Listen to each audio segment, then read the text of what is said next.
మా కుటుంబానికి ఆకలిని తీరుస్తుంది. అయ్యో, కరువు వచ్చింది. అంతటా కరువే, తినడానికి ఎక్కడా ఆహారం దొరకట్లేదు. పిల్లలు ఆకలితో ఏడుస్తున్నారండి. ధైర్యంగా ఉండండి, ధర్మం మనం ఎప్పుడూ విడిచిపెట్టదు. ఇదిగోండి, కొంచెం యమపిండి దొరికింది. ఇదే మనకు దేవుడిచ్చిన మహాప్రసాదం.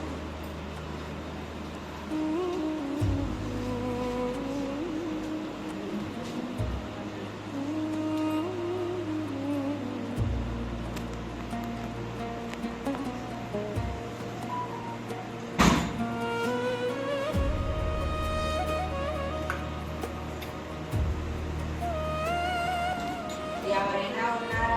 3 రోజులుగా ఆకలితో ఉన్నాను.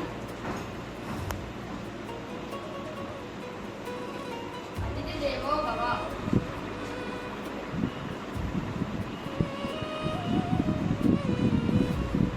ధన్యవాదాలు. కన్నా ఇంకా ఆకలిగానే ఉంది.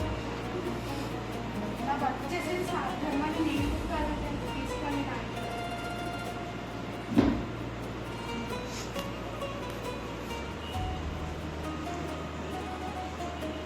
ధన్యవాదాలు. కన్నా ఇంకా ఆకలిగానే ఉంది.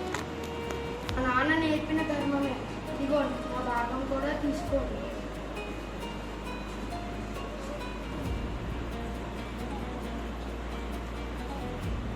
ధన్యవాదాలు. కన్నాకి ఇంకా ఆకలిగానే ఉంది. శత్రుప్రస్తుడా, నేనే ధర్మదేవుణ్ణి. మీరు ఆకలితో ఉన్నప్పటికీ అతిథిని ముందు తృప్తిపరిచారు. మీరు గృహస్థ ధర్మాన్ని నెరవేర్చారు. కాబట్టి మీ కుటుంబం అంతా స్వర్గానికి అర్హులు. మీకు జయం కలుగును గాక.